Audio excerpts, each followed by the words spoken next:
Läheme siis sportlikult edasi, andke käega märku, kes tahab midagi öelda, kõik, kes tahavad midagi öelda, andke praegu käega märku ja siis püüame, kas on üks sõnasoovija või on veel, rohkem ei ole, üks, saame kiiresti õhtule, veel siin on ees, on veel inimesi, kes tahavad sõna saada, sõna sekka öelda, 3, veel käsi püsti, olgem sportlikud, et ma näeksin, aga teeme siis algust sõna sinna nurka.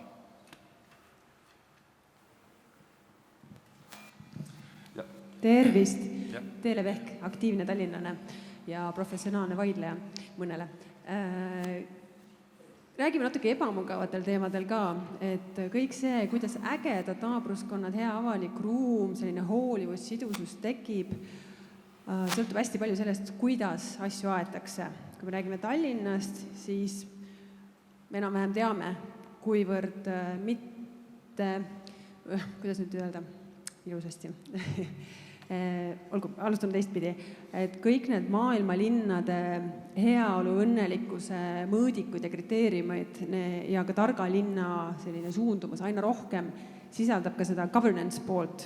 Ehk see, et kuidas on otsustusprotsessid korraldatud, kuivõrd läbipaistvad nad on, kuivõrd avatud on üldse kas info, andmed, mingite ühiskondlike kokkulepete, olgu see strateegia või arengukava või mingi planeering, nende elluviimine, et kas kõik läheb nagu plaani järgi või mitte.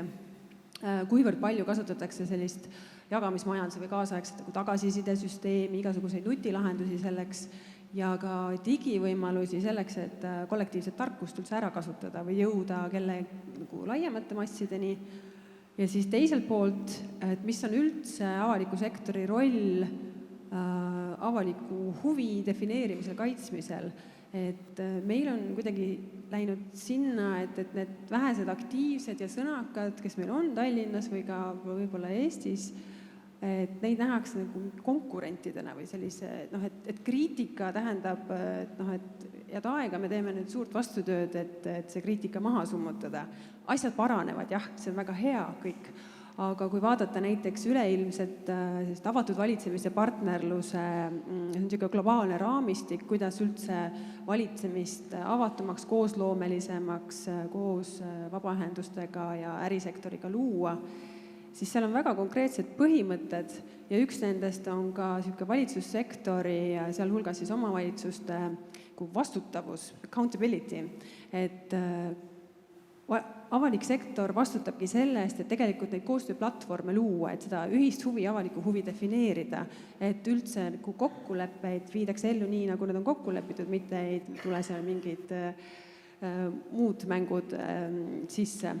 Et siit mina näen, et see Tallinna strateegia 2021 pluss mõnes mõttes ongi see, kus me defineerime selle avaliku huvi, me defineerime selle ühisosa, aga nüüd hästi suur küsimus on, et selle soorituse poole pealt, mis, kui Toomas Haidak näitas slaide, siis see, et sooritus on alahinnatud, et planeerimine on ülehinnatud. Me oskame juba väga hästi avatult, koosloomeliselt erinevaid strateegiaid, arengukavasid kokku leppida, aga võt selle soorituse poole pealt meil on veel väga pikk tee minna, et kuidas. Ja ma väidan, et ka kui see soorituse pool on hästi läbi mõeldud, et kuidas me siis vaatame, et mis maal me sellest lõppeesmärgist oleme, kas nagu läheb kuidagi teistmoodi, kas meil on vaja midagi korrigeerida, kas tegelikult need kõik valdkonnad on kaetud, mis said kokku lepitud. Alati võib muutusi tekkida, see on vaja sinna sisse arvestada ju. Et kui see läbi mõelda juba selle planeerimise faasis, siis see aitab ka seda omanike ringi suurendada. See aitab selle strateegial elavaks muutuda. Äkki Toomas kiiresti kommenteerib ja siis... Ja. Aitäh.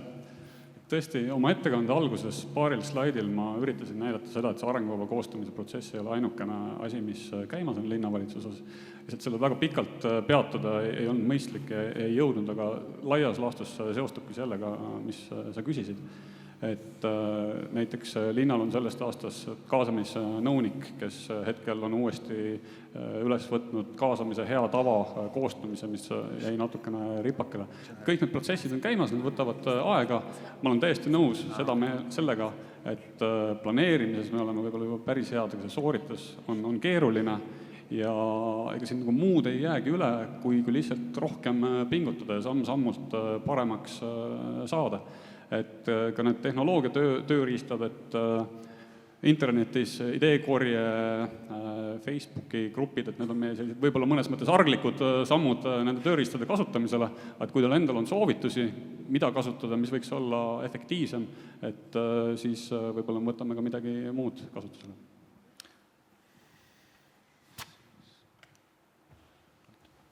Kommentaarid siit ja siis jääb järgmine repliik saali. Jah, kiire. Jah, kiire. Et meil on kindlasti ka kaasamisväsimus, eriti kõikidel neil inimestel, kes on kogu aeg arvanud ja kui tekkis näiteks ka nüüd see, et linn kogub mõtteid, et kuidas nüüd jalgrattateid paremaks teha, kus on mingid künkad ja asjad, siis seal Facebookis ratta selle foorumis oli ka, et appi jälle küsitakse, lihtsam on öelda, kus ei ole neid probleeme, kui et kus on. Ja et kindlasti mul tundub ka, et kui inimesed nagu küsitakse midagi, siis üks väga nagu suur nagu probleem, mis tekib, on see, et inimesed ei saa tagasisidet. Et kindlasti on väga palju asju, mida te ideekorjas saate, ebasobilikud, natukene ebakohased, jaburad, mida iganes, aga ka asjalikud. Aga kõigile neile peaks nagu andma inimestele tagasisidet, et miks üks või teine asi ei sobi. Et see on hästi oluline, et see ei oleks nagu ühepidine, vaid nagu teistpidine ka, et millised on ka ootused. Et kui näiteks kaardistati eelmisel aastal, küsiti inimestelt, kus te tahate linnaaedu näha ja kas te olete valmis linnaaednik olema, siis tegelikult inimesed ei saanud piisavalt tagasisidet, et mida selle infoga siis tehti, ja nad olid tegelikult valmis nagu välja minema, nüüd me teeme linnaaedu, hurraa, aga tegelikult ei olnud linnal nagu neid võimalusi, et nende ootuste juhtimine on ka hästi oluline töö, mis seisab teil ka ees kogu selle ideekorje protsessi juures, et inimesed ei pettuks ja siis järgmine kord enam ei tahaks mitte midagi arvata. Minu kogemus kolmanda sektori ettevõtmistega ütleb seda, et tihtipeale see on ikkagi nagu kahesuunaline tee. Ehk et selleks, et kaasata, peab kodaniku tasandil olema mingisugune organiseeritus, mingisugune kompetents, võimekus nagu kaasa rääkida. Ja kindlasti on neid kohti, kus see juba on väga tugevasti tekkinud. Aga et selles mõttes nagu, võib-olla siin nagu üks selline soovitus oleks see, et kõiki neid teemasid võiks nagu põhimõtte, disaini põhimõtte tasandil arutada nagu kõige rohujuure tasandi, nagu juhtimise mõttes nagu rohujuure tasandil, et kas on siis nagu linnaosa valitsus või need tasandid, kus kohas nagu ollakse sellele elanikule kõige lähemal. Ja seal on nagu kõige suurem tõenäosus, et tegelikult tekib nagu ka kohalike elanikega mingisugune dialoog. Ühtepidi me kuuleme kogu aeg neid ettevõtjate manifeste, kus suhteliselt labidaga nõutakse, et 3000 ametnikku või 10 000 või palju seal neid tuleb parasjagu kärpida ja riigi valitsemine, selles ka linna valitsemine peab olema vast odavam, aga teistpidi nagu siit tuleb välja, et oleks nagu vaja võtta palgale ja mitu ametnikku, kes peavad kogu aeg linnaehituse algtõdedest ja linnamajanduse algtõdedest, aiandusest selliseid algkursuse vestlusi 100 elanikega, kellel tuleb igasuguseid huvitavaid mõtteid pähe, et kus siin on nüüd ratsionaalsus? Nii, võtame sõna sinna ja või plaksutada ka. Tere, olen see ja üks hetk siin eespool ma andsin märku ja siis saate teie. Nii, vabandust. Ja. Tervist Nõmme linnasakogust küsimus teile. Tiheduse kohta te rääkisite linna tihedusest ja asumitihedusest, et parem on siis, kui on palju inimesi koos ja avatud ruumid. Et Telliskivi on väga hea näide sellest, samas kui võtta näiteks Nõmme linnaosa, mis kunagi oli eraldi linnana väga süke suur ja avar, oli kinomaja, restoranid, siis praegult on meil Go-Market Nõmme keskuses ja kultuurimaja, kus on pensionärid koos ja väga midagi muud ei olegi. Või teine variant näiteks on Mustamäe keskus, mis on tekkinud, kus on tegelikult 2 suurt ostukeskust, ühes neist on kino sees ja võtta ongi keskus. Et küsimus ongi see, et kui me räägime sellest tihedusest, siis kas see peaks pigem olema Tallinna kesklinnas või see peaks olema igas linnaosas enda mingisugune kogukond ja koht, kus saab käia ja just hästi planeeritud ruum. Et siin veidike rääkida asumiseltsidest ja nii edasi. Et kuidas te näete, mis võiks olla nüüd järgneva 10-15 aasta arengusuund, et kas me teeme rohkem kaubanduskeskus, mida inimesi kokku, või me teeme rohkem avatud linnaplaneerimist ja rohkem kohti, kus ongi korraga nii ööklubisid ja restorane kui ka muuseumid, galeriisid, mis iganes. et niisugune küsimus teile siis selle tiheduse kohta, kuidas kõige paremini rakendada ja suunata? ei, et nüüd Nõmmed kindlasti ei pea gemände maha võtma ja tihedamaks ehitama, aga lõviosa Tallinnat on küll see, mis vajaks tihendamist. No mina juba mainisin enne ka, et mina ise unistan, et võiks igas asumis olla midagi, kus koos käia. See, millise nagu funktsiooniga see koht on ja mida täpselt seal saab teha, see peab tulenema sellest, mis on nende inimeste enda vajadus, mis on selle piirkonna eripärad. Et see, mida Markal välja tõi, et Koidula tänaval ja see kõik kirjandus, et see on nii hea tõesti näide, et kuidas leiti see nagu kohalik eripära, tehti sellest väga hea lugu ja see toimib. Et igas piirkonnas on tegelikult oma väärtusi, oma siukseid nagu rosinaid. Et näiteks Lasnamäe tundub kõigile hästi üheülbaline, aga mina näiteks seal sees olles, ma saan nagu öelda, mis on iga asumi nagu väikene selline nagu omamoodi asi, mida saaks võimendada. Et see toob nagu rohkem ka välja selle, et inimestel on rohkem seotus selle kohaga, tal on nagu koha identiteet suurem, nii nagu Rasmusel Kalamajaga, inimene nagu hoolib rohkem. Tunneb sidet ja sellest nagu võibki algata ka see, et meie dialoog lõpuks selle inimesega ka on võib-olla lõpuks ka konstruktiivsem, kuna ta on rohkem kursis ka, mis tema piirkonnas toimub, mitte ei ole ainult siuke pinnapealmine, kuskil on midagi ja siis ongi raske suhelda. Ma võib-olla ütlekski juurde, et olulised on need piirkondlikud tõmbekeskused, mis peaksid olema siis omavahel hästi ühendatud ja mitte ainult, et autoga kimada ühest kohast teise, aga just nagu ennem ka rõhutati, et linn tunduks jalutatav ja jalgrattaga sõidetav. Ja nüüd linnaväljakutest näiteks rääkides, et me ise oleme sunnitud sellega Ülemiste piirkonnas tegelemas, nagu ma ütlesingi, et kõik osapooled päeval üks oli teineteise poole seljaga, siis kui tänasel hetkel võib-olla Tallinna kõige tuntumad linnaväljakud, kui inimene ajada laupäeva hommikul üles ja küsida, et mis talle meelde tuleb, on ilmselt kindlasti Raekoja plats ja Vabaduse väljak, et mis on kahtlemata väga omanäolised ja kesksed ja sümboolse tähtsusega, siis me ise oleme tegelikult just, et piirkonda kokku sulatada tegemas poolte koostöös Euroopa väljakut, on selle väljaku töönimi, et väljakut, kus tegelikult oleks võib-olla siis peaaegu et polekski tegevust, mida sa seal selle äärest teha ei saaks. Et ta pole läbikõiguhoov ainult nende rongibussi ja lennujaamade jaoks, vaid ta tegelikult oleks atraktiivne linnaruum, mis seoks Tallinna ühe väga lõhestatud piirkonna üheks terveks üksuseks. Mina oleksin ettevaatlik selle sõna Tallinna kontekstis, selle sõna nagu tõmbekeskus juures, et nagu see minu jaoks ikkagi nagu väga palju seostub selle sama kaubanduskeskusega, mingisuguse monofunktsionaalse linnakuga, kus kohas teatud ajal päeval on elu, aga siis õhtul öösel ei ole üldse elu. Et kui mingil hetkel, kui sa saad näidata seda, et Ülemiste City's tõepoolest sinna tekib elukeskkond, selles mõttes, et kui seal oleksid nagu kodud, korterid, inimesed tegelikult ka tahaksid seal elada, ja arvestades seda, et see on nagu lennujaama ääres, selles mõttes tõesti nagu keeruline kant minu meelest on ju, aga et enne kui seal on elukeskkond, ei saa rääkida sellest, et see on täisväärtuslik linnaruum. Kas ma tohin siit veel kommentaariga edasi minna, et ka üks linnakodanik seal filmis rääkis sellest, et tahaks saada suurt konverentsikeskust. No tegelikult ei Tallinnale ega ühelegi teisele linnale ei ole kunagi kasuks see mingi üks suur kolakas, mis on sinna paigutanud investoritele alati kasulik, et tegelikult Ülemiste kaubanduskeskus ja nüüd see vaatevattaga teine, mis teisele poole raudteed tuleb, need on mõlemad kaks kõige koledamat asja, mis Tallinnasse on viimastel aastatel kerkinud. Õnneks Tallinna... Viru keskuse sa jätad kõrvale, on ju? Viru keskus paikneb palju parema koha peal, et see, kuidas Tallinn on nii suur, et ta on need kolakad veel suutnud kuidagi alla neelata. Aga vaadake, kui tuksis on Vakvere tänu nendele ringteede keskunud kaubanduskeskustele ja vaadake, millise sigadusega on ikkagi hakkama saanud Lõunakeskus Tartu linna suhtes, selles mõttes, et kogu Lõuna-Eesti ei tule enam Tartusse, Tartu kohvikud on poole tühjemad, kui nad võiksid olla, sest nad kõik lihtsalt pidurdatakse ja imetakse sellesse Lõunakeskusesse ja Tartu linn tervikuna kannatab selle all. Et siin on nüüd see, et kui me räägime sellest heast valitsemiskultuurist, millest oli küll natukene võib-olla ilma fookuseta jutt või märkus, kommentaar, aga et tegelikult see valitsemistase on väga oluline ja siin oleks just see, et nüüd nii-öelda linnavalitsus ei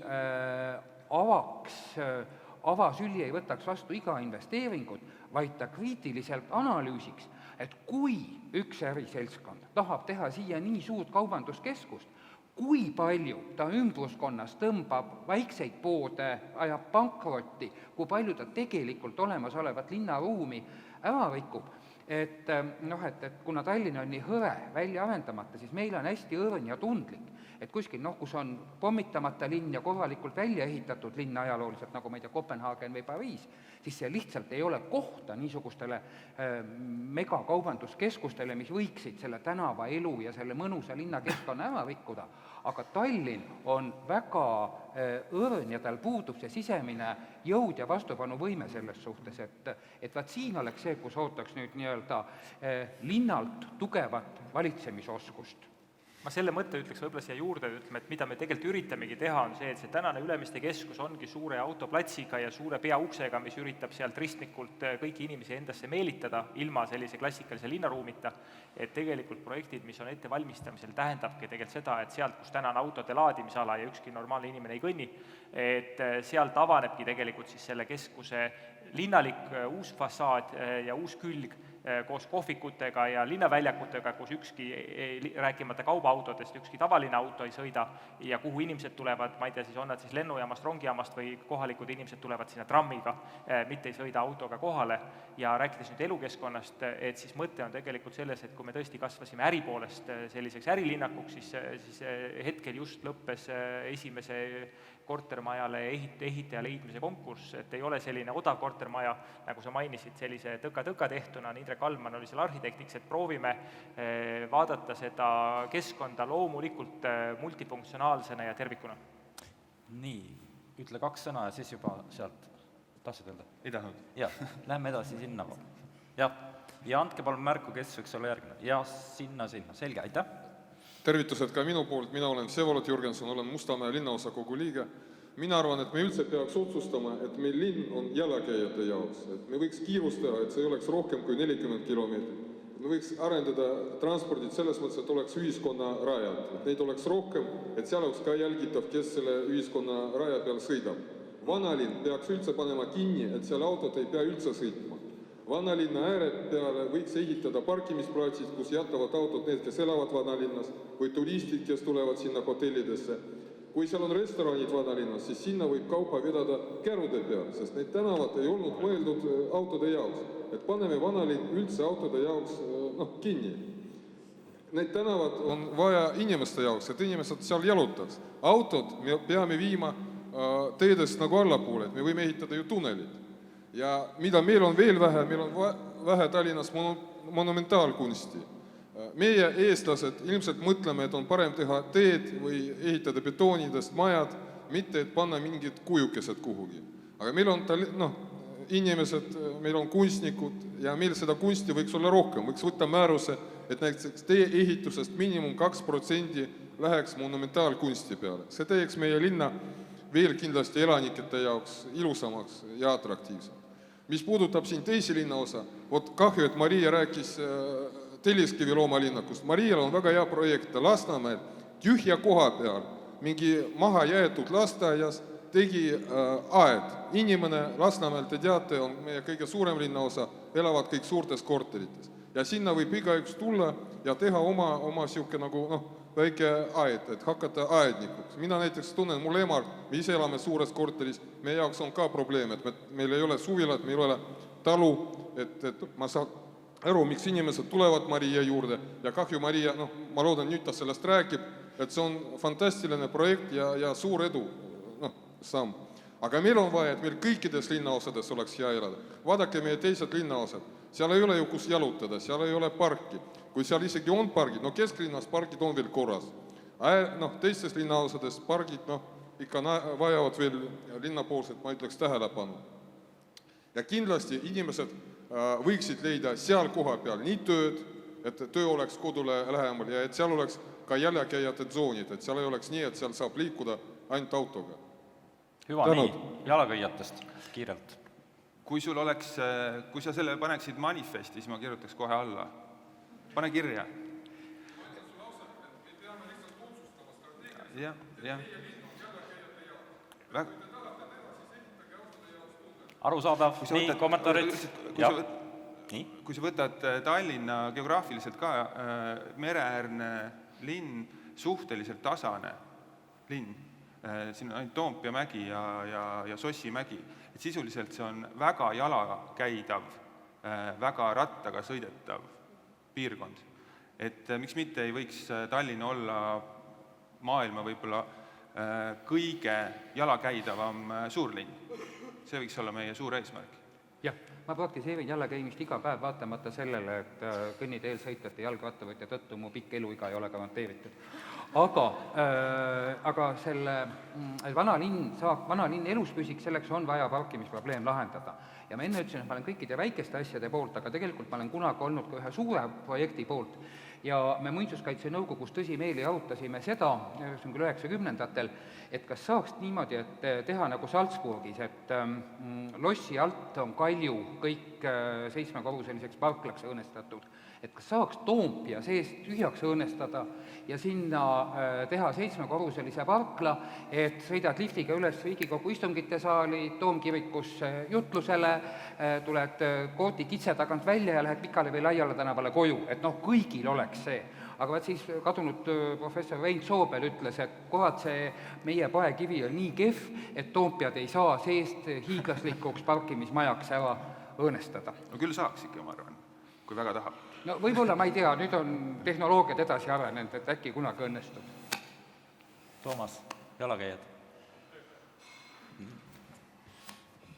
Nagu ma oma viimasel slaidil ka välja tõin, et liikuvus kindlasti on üks selliseid põletavamaid argiseid teemasid, mis kõiki puudutavad, aga olgem aus, ka need lahendused ei ole paralikku nii lihtsad, et otsustame kohe ühtemoodi või kohe teistmoodi, et meil on, inimesed on lihtsalt erinevate eelistustega ja me peame selle diskussiooni lihtsalt läbi viima, et kaua see aega võtab, ei tea, lähme samm-sammult edasi lihtsalt.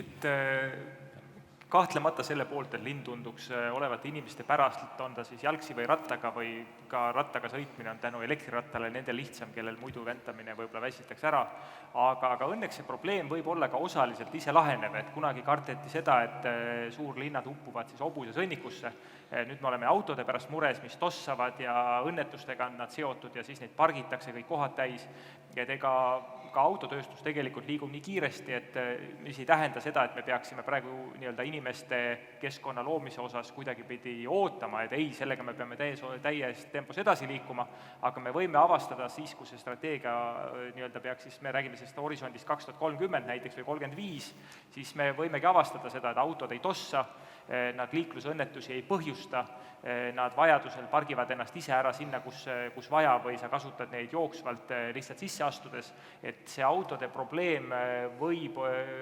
leida samasuguse lahenduse, nagu leidis hobuse sõnniku probleem, et seda täna ju ei ole. Niisama ta ei leia ikkagi. Et selle autodega on see teema,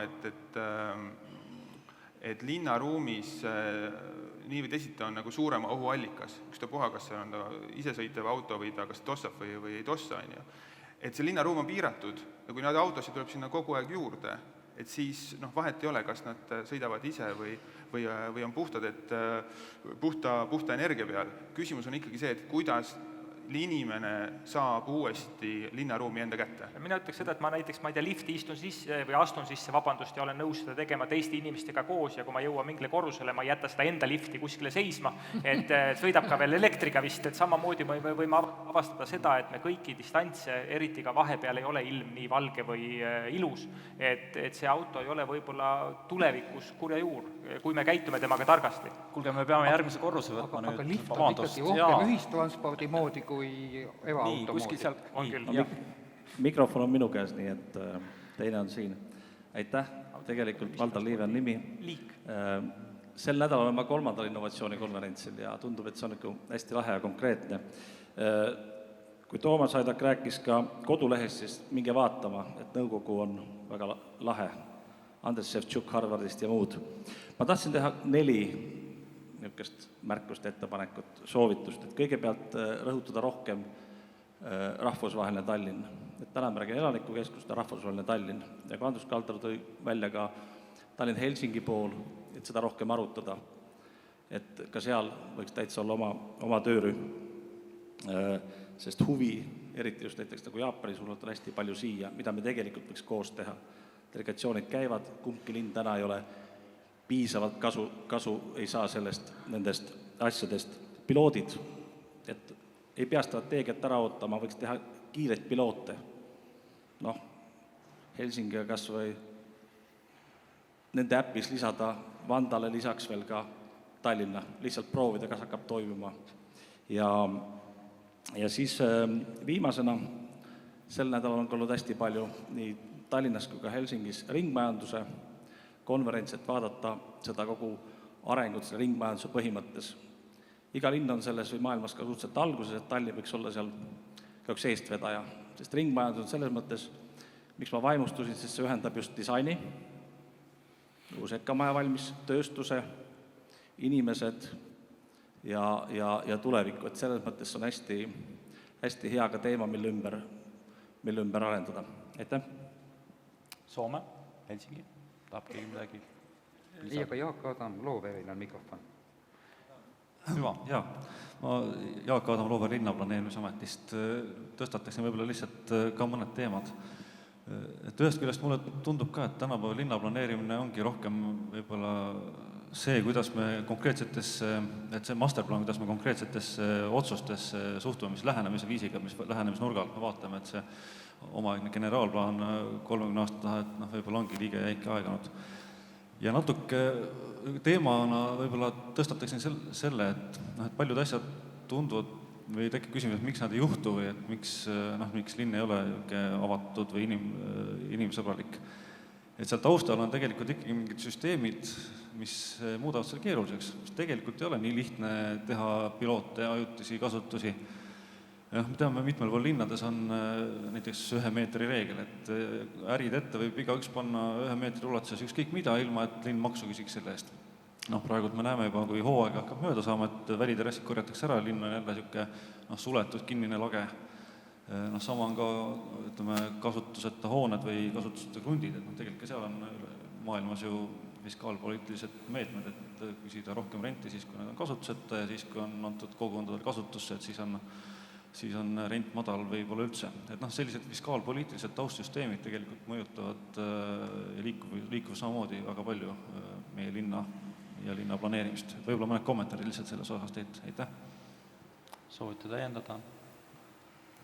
Nõus. Jaa. Kasutage kõik neid hoobasid. Nii, järgmine repliik saalist. Tere ka minu poolt, et Joel Jesse Harjumaa Omavalitsuste Liidust. Siin on ka läbi käinud Harjumaa arengustrateegia 2035 koostamine ja kui meil on siin jutuks olnud, et linn inimestele ja kiired ühendused rahvusvaheliselt, siis tegelikult selle kontekstis me peaksime ka rääkima sellest, et mitte, et me peame mõtlema nende parkimismajade peale, vaid kuidas oleks ka linnasiseselt kiired, mugavad, keskkonnasäästlikud ühendused, et tõesti võtta see linn autodelt tagasi, sellepärast, et kui me ehitame ainult suuri viadukte, siis me tegelikult loome seda automassi juurde. Et võib-olla me peaksime võtma need suured ambitsioonid, et 2035 oleks meil 30% vähem autosid Tallinnas ja oleks ühistranspordi kasutajate hulk oluliselt suurem. Et Harju maakonnas tegelikult me oleme ette valmistamas ka ühte hanget, kus me siis soovime uurida kergrööbastranspordi arenguvõimalused nii Tallinnas kui Tallinna lähipiirkonnas, et kuidas siis tegelikult tuua tagasi seda väärtuslikku elukeskkonda, mis tegelikult tõstab ka meie nii-öelda selle konkurentsivõimet ja et inimestel oleks kiired, mugavad ühendused, sellepärast et täna on kahjuks autode hulk ikkagi Tallinnas kasvanud ja inimesed vaatavad nii-öelda seda aega, mis kulub ühest punktist teise liikumisele. Ja rahvusvahelised kogemused, on see siis Helsingis, on see siis Turku, kus tegelikult kergrööbastransport on tõesti nii-öelda see tuiksoon ka tulevikus, siis võib-olla me peaksime mõtlema selle rööbastranspordi ehk trammiliigi arendamisele Tallinnas ja me loodame tegelikult selle tööga, mis me lähiajal ka välja kuulutame selle hanke, tegelikult saada vastused, et kas Tallinnas oleks nii-öelda perspektiivi, et 15-20 aastat paneks nii-öelda suuna ja sihi paika ja arendaks välja endale mugava transpordiühendused, mis oleks kiired, keskkonnasäästlikud ja me ei peaks mõtlema sellele, et me ehitame teid laiemaks, teeme suuri parkimismajasid ja paneme inimesed nii-öelda autodesse istuma. Aitäh! Toomas, küsin kiirelt, mida arvata niisugustest numbrilistest eesmärkidest, et selge, siin oli ettepanek, kui palju autosid vähem, kas sinna võiks jõuda? Ma mainisin oma ettekandes seda, et inimene kuu peale oli hea lugu sellepärast, et seal oli väga selge mõõdik, kas inimene on kuu peal või ta ei ole kuu peal.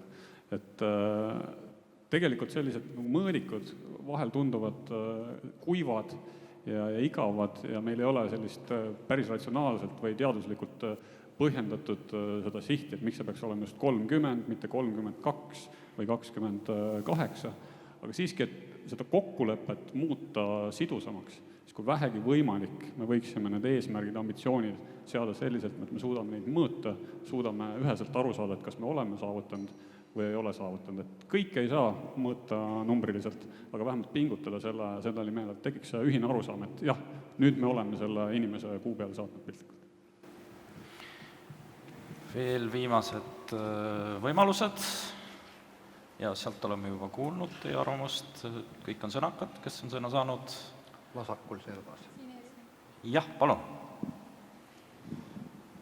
Ma näen Tallinna linna valitsemisele siin väga suurt väljakutset. Praegu toodi näiteks Tartu Lõunakeskus, mis tõmbas kesklinna tühjaks. Nüüd ma saan aru, et Ülemiste keskus tahab tõmmata tühjaks Tallinna kesklinna. Ja isegi mitte kesklinna tühjaks, vaid ka turistidest tühjaks. Sellest praegu Ülemiste keskuse esindaja ütles, et nad tahavad välja arendada sellise keskuse, kus juba lennukilt ja ilmselt ka Rail Balticalt tulijad tulevad kohvritega ja jäävadki sinna väljakule. No oli niimoodi, et oled väljendasite ennast, et kohvritega juba jäävadki sinna väljakule. See tähendab seda, et kui nad sinna jäävad, siis seal peavad ka olema hotellid, et nad ei hakka enam 1 ega 2 ajal öösel minema kesklinna. Et linna valitsemisele on see väga suur väljakutse, võttes arvesse ka Tartu Lõunakeskust. Aitäh! Et ma ütleks siia võib-olla paar kommentaari juurde, et esimene asi on see, et Tallinna vanalinna ja mereäärt kahtlemata ei asenda miski, et sellist koopiat ei kavatse keegi teha.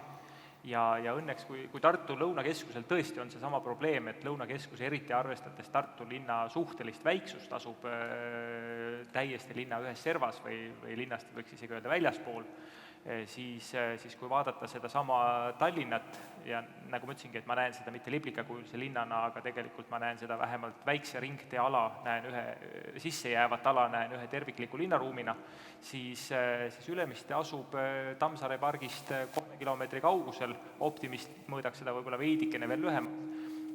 Ja ta tegelikult ei ole kuskil ei nii-öelda Viimsis või Nõmme servas, vaid ta tegelikult just me näeme seda, et need piirkonnad sulanduvad teineteisega ilusti kokku, mis toob tõesti unikaalse situatsiooni, kus meil on lennujaam, mis on ka vanalinna jalutatav erinevalt teistest riikidest.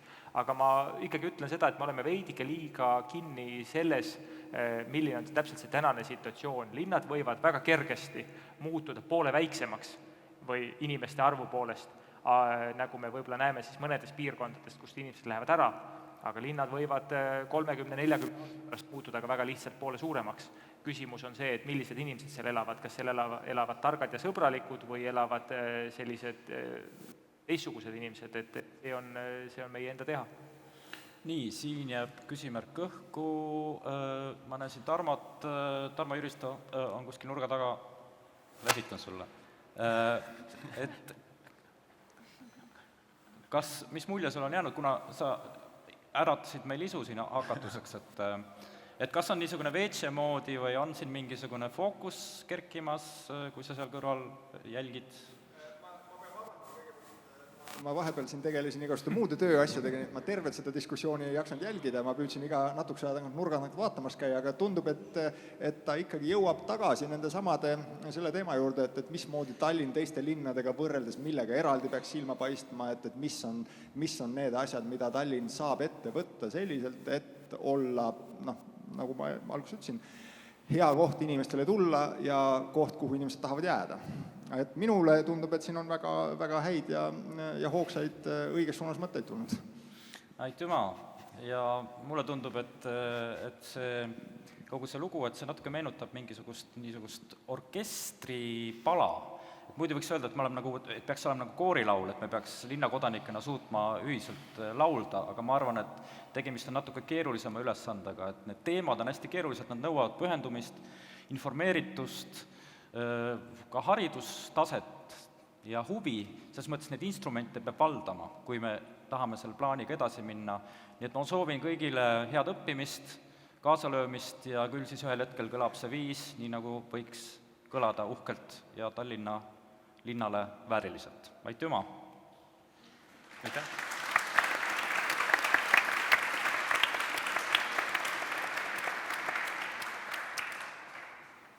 Siis jääb soovida head isu. Aeg on ka piiratud, nii et olge vaprad ja nobedad.